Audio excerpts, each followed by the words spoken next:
കൂട്ടുകാരെ, എല്ലാവർക്കും നീച്ചൂസ് വേൾഡിൻ്റെ പുതിയൊരു വീഡിയോയിലേക്ക് സ്വാഗതം. എല്ലാവരും സുഖമായിട്ടിരിക്കുന്നെന്ന് വിശ്വസിക്കുന്നു. ഞങ്ങളിവിടെ സുഖമായിട്ടിരിക്കുകയാണ്. അപ്പോൾ എല്ലാവരും സന്തോഷത്തോടെയും ആരോഗ്യത്തോടെയും ഒക്കെ ഇരിക്കുക കേട്ടോ. ഇന്നത്തെ വീഡിയോയിൽ ഞാൻ സംസാരിക്കുന്നത് നമ്മുടെ ഫെർട്ടിലിറ്റി ഇൻക്രീസ് ചെയ്യാനായിട്ട് സഹായിക്കുന്ന ഒരു ടിപ്പിനെ പറ്റിയിട്ടാണ്. ഫെർട്ടിലിറ്റി ഇൻക്രീസ് ചെയ്യാൻ സഹായിക്കുന്ന ടിപ്പ്, അതായത് നമ്മുടെ അമ്മയാകാനായിട്ടുള്ള ഒരു സാധ്യത ഇൻക്രീസ് ചെയ്യാനായിട്ട് സഹായിക്കുന്ന ഒരു ടിപ്പ് എന്ന് പറയുമ്പോഴേക്കും നമ്മൾ ശ്രദ്ധിക്കേണ്ടത് നമ്മളെ മെന്റലിയും അതുപോലെ ഫിസിക്കലിയും സപ്പോർട്ട് ചെയ്യുന്ന ഒരു ടിപ്പായിരിക്കണം നമ്മൾ ഫോളോ ചെയ്യേണ്ടത്. നിങ്ങൾ പ്രഗ്നന്റ് ആകാനായിട്ട് ഒരുപാട് കാര്യങ്ങൾ ഫോളോ ചെയ്യുന്നവരായിരിക്കും. അതായത് ഇപ്പോൾ ഡോക്ടർ പറയുന്ന കാര്യങ്ങളാണെങ്കിലും ഡോക്ടർ പറയുന്ന മെഡിസിൻസ് ആണെങ്കിലും ഓരോരോ യൂട്യൂബ് ചാനലിൽ പറയുന്ന നാച്ചുറൽ ആയിട്ടുള്ള ടിപ്സ് ആണെങ്കിലും നിങ്ങൾ പലരും തന്നെ പല ടിപ്സും ഫോളോ ചെയ്യുന്നുണ്ടാകും. ഫോർ എക്സാമ്പിൾ, ലിട്രസോളിന്റെ മെഡിസിൻ എടുക്കുന്നവരുണ്ടാകും, അല്ലെങ്കിൽ കോൺസിവലിന്റെ മെഡിസിൻ എടുക്കുന്നവരുണ്ടാകും, PCODക്കും മെറ്റ്ഫോമിന്റെ മെഡിസിൻ എടുക്കുന്നവരുണ്ടാകും, HCG ഇഞ്ചക്ഷൻ വെക്കുന്നവരുണ്ടാകും. അതുപോലെ തന്നെ ഓവുലേഷൻ നാച്ചുറലി ബൂസ്റ്റ് ചെയ്യാൻ വേണ്ടിയിട്ട് ക്ലോസ് വാട്ടർ കുടിക്കുന്നവരുണ്ടാകും, ഉലുവ വെള്ളം കുടിക്കുന്നവരുണ്ടാകും, കരിഞ്ജീരകത്തിന്റെ വെള്ളം കുടിക്കുന്നവരുണ്ടാകും. ഇത്രയും ടിപ്സ് മാത്രം ഫോളോ ചെയ്ത് കഴിഞ്ഞാൽ നമുക്ക് പ്രഗ്നന്റ് ആകാൻ സാധിക്കുമോ എന്ന് ചോദിച്ചു കഴിഞ്ഞാൽ അങ്ങനെയും പ്രഗ്നന്റ് ആകുന്നവരുണ്ട്. പക്ഷേ പ്രഗ്നന്റ് ആകാൻ ഈ ടിപ്സ് മാത്രം മതിയോ എന്ന് ചോദിച്ചു കഴിഞ്ഞാൽ പോരാ. ഈ ടിപ്സ് മാത്രം നമ്മൾ ഫോളോ ചെയ്താൽ പോരാ. നേരെ മറിച്ച് മറ്റൊരു കാര്യം കൂടി നമ്മൾ ചെയ്യണം. നമ്മളുടെ ശരീരത്തിനെ അതിനനുസരിച്ചിട്ട് ഒന്ന് ഉയർത്തിക്കൊണ്ടുവരണം. നമ്മൾ ശരീരത്തിന് കൊടുക്കേണ്ട വിറ്റമിൻസും മിനറൽസും അതുപോലെയുള്ള കാര്യങ്ങളും ഒക്കെ ഹോർമോൺസ് എല്ലാം കൃത്യമായിട്ട് നടക്കാൻ വേണ്ടിയിട്ട് നാച്ചുറൽ ആയിട്ടുള്ള ഓരോ കാര്യങ്ങളും ചെയ്യുമ്പോഴേക്കും ഇത്രയും ന്യൂട്രീഷൻ റിച്ച് ആയിട്ടുള്ള അല്ലെങ്കിൽ ഇത്രയും ഓക്സിജൻ റിച്ച് ആയിട്ടുള്ള ബ്ലഡ് സർക്കുലേഷൻ നമ്മളുടെ ശരീരത്തിലോട്ട് എത്തിക്കാനായിട്ടുള്ള കാര്യങ്ങളും കൂടി നമ്മൾ ചെയ്യണം. സ്വതവേ നമ്മുടെ ഇപ്പോഴത്തെ ലൈഫ് സ്റ്റൈൽ എന്ന് പറയുന്നത് പണ്ടത്തെ തലമുറയെ അപേക്ഷിച്ചിട്ട് കുറച്ചും കൂടി നമ്മൾ സെഡൻഡറി ലൈഫ് സ്റ്റൈലാണ് ഫോളോ ചെയ്യുന്നത്. സെഡൻഡറി ലൈഫ് സ്റ്റൈൽ എന്ന് പറയുമ്പോഴേക്കും നമ്മുടെ ദേഹം അനങ്ങി ഒരുപാട് കാര്യങ്ങൾ ചെയ്യാറില്ല എന്ന് പറയുന്നത് നമ്മുടെ ഒരു ഡീമെറിറ്റ് ആയിട്ട് പറയുന്നതിനേക്കാളും ഉപരി നമുക്ക് ടെക്നോളജി അത്രയധികം അഡ്വാൻസ്ഡ് ആയതുകൊണ്ട് നമ്മൾ കൂടുതൽ ശരീരം അനങ്ങി ചെയ്യേണ്ട ഒരു കാര്യങ്ങളും ഇപ്പൊ ഇല്ല എന്ന് തന്നെ നമുക്ക് പറയാനായിട്ട് സാധിക്കും. പണ്ടത്തെ തലമുറയിൽ നമ്മുടെ അമ്മമാർ അല്ലെങ്കിൽ നമ്മുടെ അമ്മുമ്മമാരെ അവർ കിണറ്റിൽ നിന്ന് വെള്ളം കോരുന്നത് മുതൽ ഒരുപാട് സെന്റ് സ്ഥലം അടിച്ചു വരുന്നത് വരെ മുറ്റടിക്കുന്നത് വരെ അതിനകത്ത് അവരുടെ ജോലികളിൽ ഉൾപ്പെടും. അതുപോലെ തന്നെ അലക്കുന്നത്, അരയ്ക്കുന്നത്, ഇങ്ങനെ ഓരോ കാര്യങ്ങളും അവർ തന്നെ അവരുടെ കൈവച്ചാണ് ചെയ്തുകൊണ്ടിരുന്നത്. പക്ഷേ നമ്മുടെ ടെക്നോളജി അഡ്വാൻസ്ഡ് ആയപ്പോൾ എല്ലാം നമ്മളുടെ വിരൽ തുമ്പിൽ കിട്ടുന്നു. അങ്ങനെ വിരൽ തുമ്പിൽ കിട്ടുന്നതിന്റെ ഭാഗമായിട്ട് നമുക്ക് കൂടുതൽ വ്യായാമം നമുക്ക് നഷ്ടമായി പോകുന്നു. നമ്മൾ വാക്കിംഗ് ചെയ്യുന്നത് കുറയുന്നു, അല്ലെങ്കിൽ നമ്മുടെ ദേഹം നല്ലതുപോലെ അനങ്ങുന്നത് ഒന്ന് കുറയുന്നു. നമ്മുടെ പെൽവിക് ഫ്ലോർ മസിൽസും അതുപോലെ തന്നെ നമ്മുടെ യൂട്രസും അതുപോലെ തന്നെ നമ്മുടെ ഓരോ ശരീര ഭാഗങ്ങളും ഒന്ന് സ്ട്രെച്ച് ആവുന്നതും ഒന്ന് കൂടുതലൊന്ന് ആക്റ്റീവ് ആകുന്നതും അവിടെ നഷ്ടമായി പോകുന്നു. അതിന്റെ ഭാഗമായിട്ട് നിങ്ങൾ കൂടുതൽ മെഡിസിൻസ് എടുത്തു കഴിഞ്ഞാലും നിങ്ങൾക്ക് അതിന്റെ റിസൾട്ട് ചിലപ്പോൾ 1-2 മാസത്തിൽ കിട്ടുന്നുണ്ടെങ്കിൽ കൂടി തന്നെയും ആ ഒരു പ്രഗ്നൻസി സക്സസ് ആയി പോകാനായിട്ടുള്ള സാധ്യത വളരെയധികം കുറവാണ്. നമ്മളിപ്പോൾ ഗ്രാമ്പൂ വെള്ളം കുടിച്ചിട്ട് ഒരുപാട് നമുക്ക് പ്രഗ്നൻസി സക്സസ് ആയി എന്നിരിക്കട്ടെ, പക്ഷെ ഗ്രാമ്പൂ വെള്ളം കുടിച്ച് പ്രഗ്നൻസി സക്സസ് ആകുന്ന ഒരാൾ നമ്മൾ അൺഹെൽത്തി ആയിട്ടുള്ള ഒരു ലൈഫ് സ്റ്റൈലാണ് ഫോളോ ചെയ്യുന്നതെങ്കിൽ ഒട്ടും തന്നെ നമ്മൾ ഹെൽത്തി ആയിട്ടുള്ള ഭക്ഷണങ്ങൾ കഴിക്കുന്നില്ല, അല്ലെങ്കിൽ നമ്മൾ ഹെൽത്തി ആയിട്ട് നമ്മുടെ ശരീരത്തെ വെക്കുന്നില്ല, ഇങ്ങനെയൊക്കെ പോകുന്നുണ്ടെങ്കിൽ പിന്നീട് അങ്ങോട്ടേക്ക് നമ്മുടെ പ്രഗ്നൻസി തുടർന്ന് പോകാനായിട്ടുള്ള സാധ്യതകൾ വളരെയധികം കുറവാണ്. അതുകൊണ്ട് അതിനെ ഒന്ന് ഓവർകം ചെയ്യണമെങ്കിൽ നമ്മൾ നമ്മുടെ ശരീരത്തെയും കൂടി ഒന്ന് സ്റ്റിമുലേറ്റ് ചെയ്തെടുക്കണം. ശരീരത്തിലെ ഓരോ ഓർഗൻസിനെയും ഒന്ന് സപ്പോർട്ട് ചെയ്ത് കൊടുക്കണം. ശരീരത്തിനെ ഒന്ന് ആക്റ്റീവ് ആക്കി കൊടുക്കണം. അതിനു വേണ്ടിയിട്ട് സഹായിക്കുന്ന ഏറ്റവും എളുപ്പത്തിൽ നിങ്ങൾക്ക് ചെയ്യാനായിട്ട് സാധിക്കുന്ന ഒരു യോഗ പോസിനെ പറ്റിയിട്ടാണ് ഇന്നത്തെ വീഡിയോയിൽ സംസാരിക്കുന്നത്. അത് എന്ന് പറയുന്നത് സുപ്ത ബദ കോണാസന. സുപ്ത ബദ കോണാസന എന്ന് പറയുന്നത് റിക്ലൈൻഡ് ബൗണ്ട് ആംഗിൾ പോസ്. ഇത്രയും ഇൻട്രൊഡക്ഷൻ തുടക്കത്തിലേ പറഞ്ഞത് എന്തിനാണ് ഈ ഒരു എക്സസൈസ് ചെയ്യുന്നത് എന്നറിയാൻ വേണ്ടിയിട്ടാണ്. നമ്മൾ ആ ഒരു എക്സസൈസ് ചെയ്യുന്നതിന്റെ കാര്യം എന്താണെന്ന് അറിഞ്ഞാൽ മാത്രമേ ഒട്ടുമിക്ക ആളുകളും ഈ ഒരു വീഡിയോസ് ഫോളോ ചെയ്യുകയുള്ളൂ. എന്തിനാണെന്ന് അറിയാതെ നമ്മൾ വീഡിയോ കേട്ടു അങ്ങനെ പോയി, അങ്ങനെ നിങ്ങൾ ചെയ്യരുത്. ഏതെല്ലാം ടിപ്സ് നിങ്ങൾ ഫോളോ ചെയ്യുന്നുണ്ടോ ആ ടിപ്സ് എല്ലാം നിങ്ങളുടെ ശരീരത്തിൽ കൃത്യമായിട്ടുള്ള അളവിൽ കിട്ടുന്ന തരത്തിലുള്ളതായിരിക്കണം. അതുകൊണ്ടാണ് ആ ഒരു ഇൻട്രൊഡക്ഷൻ അത്രയും പറഞ്ഞത് കേട്ടോ. അപ്പോൾ ഇവിടെ റിക്ലൈൻഡ് ബൗണ്ട് ആംഗിൾ പോസിൽ നമ്മൾ ചെയ്യുന്നത് ആ ഒരു ഈസി ആയിട്ട് നമ്മൾ പറയുകയാണെങ്കിൽ നമ്മളൊരു കട്ടിലോ അല്ലെങ്കിൽ നിലത്തോ നമ്മൾ മലർന്ന് കിടക്കുക. മലർന്ന് കിടന്നതിന് ശേഷം ഞാൻ ഇവിടെ ഇമേജ് കൊടുത്തേക്കാം കേട്ടോ. മലർന്ന് കിടന്നതിന് ശേഷം നിങ്ങൾ എങ്ങനെയാണോ ബട്ടർഫ്ലൈ പോസ് ചെയ്യാൻ വേണ്ടിയിട്ട് നിങ്ങളുടെ കാലിലെ 2 പാദങ്ങളും തമ്മിൽ ചേർത്ത് വെക്കുന്നത്, അതേ ഒരു പോസിൽ തന്നെ നിങ്ങൾ അത് ചേർത്ത് വെക്കുക. അതിനുശേഷം ജസ്റ്റ് ഡീപ്പ് നിങ്ങൾ ബ്രീത്ത് എടുക്കുക. നല്ലതുപോലെ അങ്ങോട്ട് ശ്വാസം വലിച്ച് അങ്ങോട്ട് ഉള്ളിലോട്ട് എടുക്കുക. സ്ലോലി നിങ്ങൾ ആ ശ്വാസം വലിച്ച് ഉള്ളിലോട്ട് എടുത്ത് കുറച്ചു നേരം നിങ്ങൾ ആ ഒരു ശ്വാസം ഒന്ന് ഹോൾഡ് ചെയ്തിട്ട് പതുക്കെ അങ്ങോട്ട് എക്സേൽ ചെയ്ത് അങ്ങോട്ട് വിടുക. സ്ലോലി ഇൻഹെയിൽ ചെയ്യുക ആൻഡ് സ്ലോലി നിങ്ങൾ എക്സ്ഹെയിൽ ചെയ്യുക. നിങ്ങളെ കൊണ്ട് എത്രത്തോളം ഇത് ചെയ്യാൻ പറ്റുമോ അത്രത്തോളം നിങ്ങൾ ചെയ്യുക. എത്രത്തോളം നിങ്ങൾക്ക് ബ്രീത്ത് ഹോൾഡ് ചെയ്ത് വെക്കാനായിട്ട് സാധിക്കുമോ അത്രത്തോളം നിങ്ങൾ ബ്രീത്ത് ഹോൾഡ് ചെയ്ത് വെക്കുക കേട്ടോ. Slowly inhale and slowly exhale. ഒരു 8 to 10 മിനിറ്റ്സ് എങ്കിലും നിങ്ങൾക്ക് ഈ ഒരു എക്സസൈസ് ചെയ്യാൻ കഴിയുന്നുണ്ടെങ്കിൽ അത് വളരെയധികം നല്ലൊരു കാര്യമാണ്. അതിനേക്കാളും കൂടുതൽ നിങ്ങൾ കംഫർട്ടബിൾ ആണ് ഈ ഒരു പൊസിഷനിലെങ്കിൽ നിങ്ങൾക്ക് എത്രത്തോളം നേരം ചെയ്യാൻ പറ്റുമോ അത്രത്തോളം നേരം നിങ്ങൾക്ക് ചെയ്യാം.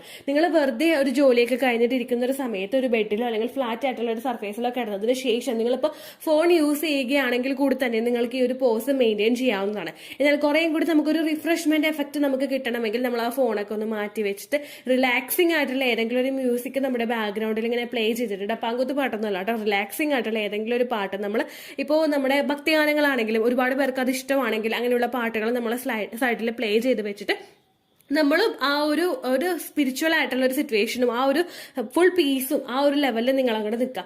ദെൻ സ്ലോലി നമ്മൾ ഇൻഹെയിൽ ചെയ്യുക ആൻഡ് സ്ലോലി നമ്മൾ എക്സ്ഹെയിൽ ചെയ്യുക. ഈ ഒരു മെത്തേഡ് നിങ്ങൾ ഫോളോ ചെയ്യുമ്പോഴേക്കും ഒരുപാട് ബെനിഫിറ്റുകൾ നിങ്ങൾക്ക് കിട്ടുന്നുണ്ട്. ആ ബെനിഫിറ്റുകൾ എന്തൊക്കെയാണെന്ന് നമുക്ക് കൂടുതലായിട്ട് നോക്കാം. നമ്മൾ ആ ഒരു പോസ് നമ്മൾ ചെയ്യുമ്പോഴേക്കും നമ്മുടെ കാലിന്റെ 2 പാദങ്ങളും തമ്മിൽ നമ്മൾ ചേർത്ത് വെക്കുകയാണ് ചെയ്യുന്നത്. ഇങ്ങനെ നമ്മൾ ചേർത്ത് വെക്കുന്ന ഒരു സമയത്ത് നമ്മുടെ പെൽവിക് ഫ്ലോർ മസിലൊക്കെ ഒന്ന് സ്ട്രെച്ച് ആകുന്നതിന് ഇത് സഹായിക്കുന്നു. പെൽവിക് ഫ്ലോർ മസിൽസ് ഒക്കെ ഒന്ന് സ്ട്രെച്ച് ആയി ഒന്ന് റിലാക്സ് ആകുന്നതിന്റെ ഭാഗമായിട്ട് നമ്മുടെ ആ ഭാഗങ്ങളിലോട്ടുള്ള ബ്ലഡ് സർക്കുലേഷൻ കൂടുന്നു. പെൽവിക് ഫ്ലോർ മസിലിലോട്ടുള്ള ബ്ലഡ് സർക്കുലേഷൻ കൂടി കഴിയുമ്പോഴേക്കും ആ ഒരു സർക്കുലേഷൻ നമുക്ക് എഫക്റ്റ് കിട്ടുന്നത് എപ്പോഴും നമ്മുടെ ആ ഒരു യൂട്രസിന്റെ ഭാഗത്തോട്ടൊക്കെ ആയിരിക്കും, നമ്മുടെ റീപ്രൊഡക്റ്റീവ് സിസ്റ്റത്തിലോട്ടൊക്കെ ആയിരിക്കും. കാരണം പെൽവിക്കിന് തൊട്ട് മുകളിലായിട്ടാണ് നമ്മുടെ റീപ്രൊഡക്റ്റീവ് സിസ്റ്റംസ് ആ റീപ്രൊഡക്റ്റീവ് ഓർഗൻസ് സ്ഥിതി ചെയ്യുന്നത്. അപ്പോൾ നിങ്ങളുടെ ഓവറീസിലോട്ട് നിങ്ങളുടെ ഫലോപ്പിയൻ ട്യൂബിലോട്ട് അതുപോലെ നിങ്ങളുടെ യൂട്രസിലോട്ടൊക്കെ ബ്ലഡ് സർക്കുലേഷൻ കൂടുതലായിട്ട് വരുന്നതിന് ഇത് സഹായിക്കുന്നു. ബ്ലഡ് സർക്കുലേഷൻ ഇൻക്രീസ് ചെയ്യുന്നു എന്ന് പറയുമ്പോഴേക്കും ഇതിന്റെ ഗുണങ്ങൾ എന്താണെന്ന് കൂടി നിങ്ങൾ അറിയണ്ടേ. ബ്ലഡ് സർക്കുലേഷൻ കൂടിക്കഴിഞ്ഞാൽ മാത്രമേ നിങ്ങളുടെ ശരീരത്തിലോട്ട് കിട്ടുന്ന അത്രയും നല്ല ന്യൂട്രിയൻസ് നിങ്ങളുടെ ശരീരത്തിലെ ഓരോ ഭാഗങ്ങളിലോട്ടും അങ്ങോട്ട് എത്തുകയുള്ളൂ. ഇങ്ങോട്ടേക്ക് കൃത്യമായിട്ട് എത്തിയാൽ മാത്രമല്ല അവർക്ക് കൃത്യമായിട്ട് പെർഫോം ചെയ്യാനായിട്ട് സാധിക്കുകയുള്ളൂ. അവരുടെ ആക്ടിവിറ്റീസ് കൃത്യമായിട്ട് പെർഫോം ചെയ്ത് ക്വാളിറ്റിയുള്ള ഒരു അണ്ടം എത്തി അത് മൂപ്പെത്തി നല്ലതുപോലെ പൊട്ടി ഫലോപ്പിയൻ ട്യൂബിൽ ബ്ലോക്കേജും അല്ലെങ്കിൽ സ്കാറും ഒന്നും ഇല്ലാതിരിക്കാൻ വേണ്ടിയിട്ട് ഫലോപ്പിയൻ ട്യൂബും നല്ലതുപോലെ വർക്ക് ചെയ്തിട്ട് അതുപോലെ തന്നെ നമ്മുടെ എൻഡോമെട്രിയൽ ലൈനിങ് കൃത്യമായിട്ട് തിക്കണായി ആ ഒരു വേണ്ട ഒരു വാല്യൂവിൽ എത്തിക്കഴിഞ്ഞാൽ മാത്രമല്ലേ നമുക്കിവിടെ പ്രഗ്നൻസി സക്സസ്ഫുൾ ആവുകയുള്ളൂ. ഇത് കൃത്യമായിട്ട് നടക്കണമെങ്കിൽ നിങ്ങളുടെ ശരീരത്തിലോട്ട് ഈ മെഡിസിൻസ് മാത്രം എത്തിയതുകൊണ്ട് കാര്യമില്ല. ഈ മെഡിസിൻസിനോടൊപ്പം എത്തേണ്ടത് നമ്മളുടെ ശരീരം കൂടിയായിരിക്കണം. നമ്മളുടെ ശരീരത്തിൽ കൃത്യമായിട്ടുള്ള ബ്ലഡ് സർക്കുലേഷൻ അവിടെ ഇല്ല എങ്കിൽ നിങ്ങളുടെ ശരീരത്തിലോട്ട് എത്തുന്ന ഓരോ ന്യൂട്രിയൻസ് അത് ആ ശരീരത്തിലോട്ട് എത്തിയിട്ടുണ്ട് എന്നുള്ളൊരു നിലയിലല്ലാതെ കൂടുതലായിട്ട് അതിന് ആക്റ്റീവായിട്ട് പെർഫോം ചെയ്യാനായിട്ട് സാധിക്കാതെ വരുന്നു. അതുകൊണ്ട് ഇത്തരത്തിലുള്ള എക്സസൈസുകൾ ചെയ്യാനായിട്ട് ശ്രദ്ധിക്കാം. അത് മാത്രമല്ല നമ്മൾ ഈ ഒരു എക്സസൈസ് ചെയ്യുന്നത് നമ്മുടെ നെർവസ് സിസ്റ്റത്തിനെയും അതുപോലെ നമ്മുടെ സ്ട്രെസ് ഒന്ന് റിഡ്യൂസ് ചെയ്യുന്നതിനും ഇത് സഹായിക്കുന്നു. ഞാൻ നേരത്തെ പറഞ്ഞതുപോലെ തന്നെ നമ്മൾ ജസ്റ്റ് സൈഡിലൊരു റിലാക്സിംഗ് ആയിട്ടുള്ള ഒരു സോങ് നമ്മൾ പ്ലേ ചെയ്തതിന് ശേഷം നമ്മൾ ജസ്റ്റ് അങ്ങോട്ട് നിൽക്കുമ്പോഴേക്കും ആ ഒരു നല്ലൊരു സ്ട്രെസ് ഇല്ലാത്ത ഒരു പ്ലസന്റ് ആയിട്ടുള്ള ഒരു അറ്റ്മോസ്ഫിയറിലോട്ട് നമ്മൾ പോകുന്നു. അങ്ങനെ വരുമ്പോഴേക്കും നമ്മൾ എന്തെങ്കിലും മാനസിക സംഘർഷങ്ങളോ ബുദ്ധിമുട്ടുകളോ ഒക്കെ നിങ്ങൾക്ക് ഉണ്ടെങ്കിൽ അതിനെ ഒരു പരിധി വരെ റിലാക്സ് ചെയ്ത് വെക്കുന്നതിന് ഇത് സഹായിക്കുന്നു. ആ ഒരു മൂഡിൽ ജസ്റ്റ് ഒന്ന് ഇരിക്കുന്നത് നിങ്ങളൊന്ന് ചിന്തിക്കുക. ആ ഒരു മൂഡിൽ നമ്മൾ ഇരിക്കുമ്പോഴേക്കും നമ്മളും ആ ഒരു സിറ്റുവേഷനും അല്ലെങ്കിൽ നമ്മളും ആ ഒരു നേച്ചറും മാത്രമേ ഉള്ളൂ എന്നുള്ളൊരു മൂഡിലോട്ട് നമ്മൾ പോകും. നമ്മുടെ സ്ട്രെസ് ഫുൾ ആയിട്ട് അങ്ങോട്ട് റിഡ്യൂസ് ആകും. അങ്ങനെ വരുമ്പോഴേക്കും നമ്മൾ ഓവർ ആയിട്ടുള്ള ആൻസൈറ്റിയും ഓവർ ആയിട്ടുള്ള സ്ട്രെസ്സും മൂലം നമ്മളുടെ ശരീരത്തിൽ പ്രൊഡ്യൂസ് ആകുന്ന ബാക്കിയുള്ള ഹോർമോൺസിനെയൊക്കെ ഒന്ന് റെഗുലേറ്റ് ചെയ്തിട്ട് നമ്മളുടെ ശരീരത്തിന് വേണ്ടുന്ന ഹോർമോൺസിന്റെ പ്രൊഡക്ഷൻ മാത്രം കൃത്യമായിട്ടുള്ള രീതിക്ക് നടക്കുന്നതിന് ഇത് സഹായിക്കുന്നു. അതുപോലെ തന്നെ നമ്മുടെ ഓവറീസിനെയും നമ്മുടെ യൂട്രസിനെയും ഇത് സ്റ്റിമുലേറ്റ് ചെയ്യുന്നു. നമ്മളുടെ ശരീരത്തിലെ സ്ട്രെസ് കൃത്യമായിട്ട് കൺട്രോൾഡ് ആണെങ്കിൽ നമുക്ക് കൂടുതലായിട്ട് സ്ട്രെസ് ഇല്ല, നമുക്ക് കൂടുതലായിട്ട് ആൻസൈറ്റീസ് ഇല്ല എങ്കിൽ അവിടെ നമ്മുടെ നാച്ചുറൽ ഹോർമോൺസിന്റെ പ്രവർത്തനം കൃത്യമായിട്ട് നടക്കുകയും അതുമൂലം നിങ്ങൾക്ക് എളുപ്പത്തിൽ ഫെർട്ടിലൈസേഷൻ നടക്കാനായിട്ട് ഇത് സഹായിക്കുകയും ചെയ്യുന്നു. ഇനി ഏതൊക്കെ സമയങ്ങളിലാണ് ഈ ഒരു എക്സസൈസ് ചെയ്യാത്തത് എന്ന് നമുക്ക് നോക്കാം. നിങ്ങൾക്ക് പീരിയഡ്സിന്റെ ബ്ലീഡിംഗ് ഉള്ള സമയത്ത് ഈ ഒരു എക്സസൈസ് നിങ്ങൾ അവോയ്ഡ് ചെയ്യുന്നത് തന്നെയാണ് നല്ലത്. അതുപോലെ തന്നെ നിങ്ങൾക്ക് ബാക്ക് പെയിൻ സിവിയർ ആയിട്ടുള്ള ഒരു ബാക്ക് പെയിൻ ഉള്ള ഒരാളാണ് നിങ്ങളെങ്കിൽ ആ ഒരു നേച്ചർ നിങ്ങൾക്കുണ്ടെങ്കിൽ നിങ്ങൾക്ക് ആ സമയത്തും ഇത് അവോയ്ഡ് ചെയ്യാവുന്നതാണ്. അതിനോട് നിങ്ങൾ മാറ്റി നിർത്തി കഴിഞ്ഞ് കഴിഞ്ഞാൽ നിങ്ങൾക്ക് ഓവുലേഷൻ നടക്കുന്ന സമയത്തും ഇംപ്ലാന്റേഷൻ നടക്കുന്ന സമയത്തും ഈ ഒരു എക്സസൈസ് ചെയ്യാവുന്നതാണ്. ഒരു മാസം ചെയ്തിട്ട് ഞാൻ പ്രഗ്നന്റ് ആയിട്ടില്ല ഇനി അടുത്ത എക്സസൈസിലോട്ട് പോകാം അങ്ങനെ നിങ്ങൾ ചിന്തിക്കരുത്. ഞാൻ ഈ പറഞ്ഞ ഓരോ എക്സസൈസും നിങ്ങൾക്ക് ഓരോ സമയത്തും ചെയ്യാൻ കഴിയുന്ന തരത്തിലുള്ള എക്സസൈസുകളാണ്. ഓരോ ടിപ്പ് അല്ലെങ്കിൽ ഓരോ വാട്ടർ നമ്മൾ കുടിക്കാനായിട്ട് പറയുമ്പോഴേക്കും ഒരു സമയത്ത് ഒരെണ്ണം അങ്ങനെ നമുക്ക് അടുപ്പിച്ച് ഒന്ന് തന്നെ ഒരുപാട് ഐറ്റംസ് ഫോളോ ചെയ്യാനായിട്ട് സാധിക്കില്ല. പക്ഷേ ഈ എക്സസൈസ് എന്ന് പറയുന്നത് നിങ്ങൾക്ക് ഓരോ സമയത്ത് മാറി മാറി നിങ്ങൾക്ക് ഈ എക്സസൈസുകൾ ചെയ്യാവുന്നതാണ്. ഇതെല്ലാം തന്നെ നിങ്ങളുടെ ബ്ലഡ് സർക്കുലേഷൻ ഇൻക്രീസ് ചെയ്യിക്കും. അതുപോലെ തന്നെ നമ്മുടെ ഓവറീസിനെയും അതുപോലെ നിങ്ങളുടെ യൂട്രസിനെയും സ്റ്റിമുലേറ്റ് ചെയ്യുന്നു. നമ്മളുടെ ശരീരത്തിലെ സ്ട്രെസ് ഫുൾ ആയിട്ട് അങ്ങോട്ട് റിഡ്യൂസ് ആകും. അങ്ങനെ വരുമ്പോഴേക്കും നമ്മളുടെ ശരീരത്തിൽ കൃത്യമായിട്ടുള്ള ബ്ലഡ് സർക്കുലേഷൻ ഉണ്ടാകുന്നതിന് ഇത് സഹായിക്കുന്നു. നിങ്ങൾ വേറെ മെഡിസിൻസ് ഒക്കെ എടുത്തത് കൊണ്ടോ അല്ലെങ്കിൽ ഞാൻ ചാനലിൽ ഷെയർ ചെയ്യുന്ന ടിപ്സ് ഒക്കെ ഫോളോ ചെയ്തിട്ട് മാത്രം ഇരുന്നിട്ട് കാര്യമില്ല. ഇങ്ങനെയുള്ള എക്സസൈസുകളൂടി നിങ്ങൾ ചെയ്യാനായിട്ട് മസ്റ്റായിട്ട് ശ്രദ്ധിക്കുക കേട്ടോ. ഇത്രയേ ഉള്ളൂ വീഡിയോ. യൂസ്ഫുൾ ആയി കാണുമെന്ന് വിശ്വസിക്കുന്നു. യൂസ്ഫുൾ ആവുന്നുണ്ടെങ്കിൽ ലൈക്ക് ചെയ്യുക, ഫ്രണ്ട്സിനൊക്കെ ഷെയർ ചെയ്ത് കൊടുക്കുക കേട്ടോ. എന്തെങ്കിലും സംശയം ഉണ്ടെങ്കിൽ നിങ്ങൾ കമൻസിൽ ചോദിക്കുക. പണ്ടത്തെ വീഡിയോയ്ക്ക് കമൻസ് ഇടുന്നവർക്ക് റിപ്ലൈ ലഭിക്കുന്നില്ലെങ്കിൽ ലേറ്റസ്റ്റ് ആയിട്ട് ഞാൻ ഏത് വീഡിയോ ആണോ അപ്ലോഡ് ചെയ്യുന്നത് അതിന് താഴെ കമൻറ്റ് ഒന്ന് കോപ്പി പേസ്റ്റ് ചെയ്യാനായിട്ട് ശ്രദ്ധിക്കുക കേട്ടോ. അതുപോലെ ഓവുലേഷൻ ഡേറ്റ് കാൽക്കുലേറ്റ് ചെയ്ത് തരാനായിട്ട് റിക്വസ്റ്റ് ചെയ്യുന്ന ആളുകൾ എത്രയാണോ സൈക്കിൾ ലെങ്ത് അത് മെൻഷൻ ചെയ്യാനായിട്ട് ശ്രദ്ധിക്കുക. സൈക്കിൾ ലെങ്ത് എന്നതുകൊണ്ട് ഉദ്ദേശിച്ചത് ഓരോ മാസവും എത്ര ദിവസം കൂടുമ്പോഴാണോ ബ്ലീഡിങ് വരുന്നത് അതാണ് സൈക്കിൾ ലെങ്ത്. കഴിഞ്ഞ മാസം ഒരു 8-ാം തീയതിയാണ് ബ്ലീഡിങ് ആയതെങ്കിൽ ഈ മാസം 6-ാം തീയതിയാണ് ബ്ലീഡിങ് ആയതെങ്കിൽ കഴിഞ്ഞ മാസം 8-ാം തീയതി മുതൽ ഈ മാസം 6-ാം തീയതി വരെ എത്ര ദിവസമുണ്ടോ അത് കാലണ്ടറിൽ എണ്ണി തിട്ടപ്പെടുന്നതാണ് നിങ്ങളുടെ സൈക്കിൾ ലെങ്ത്. സൈക്കിൾ ലെങ്ത് നമ്മൾ കൃത്യമായിട്ട് കാൽക്കുലേറ്റ് ചെയ്യുകയാണെങ്കിൽ ഓവുലേഷൻ ഡേറ്റ് എളുപ്പത്തിൽ കണ്ടുപിടിക്കാൻ വേണ്ടിയിട്ട് ഒരുപാട് ആപ്ലിക്കേഷൻസും ഒരുപാട് ഓൺലൈൻ ആയിട്ടുള്ള വെബ്സൈറ്റുകളും ഇന്ന് നമുക്ക് അവൈലബിൾ ആണ്. പ്ലേ സ്റ്റോറിൽ പോയിട്ട് ഓൺലൈൻ ഓവുലേഷൻ ട്രാക്കർ എന്ന് ടൈപ്പ് ചെയ്ത് കഴിഞ്ഞാൽ നിങ്ങൾക്ക് അതുമായിട്ട് ബന്ധപ്പെട്ടിട്ടുള്ള ആപ്ലിക്കേഷൻസ് കിട്ടും.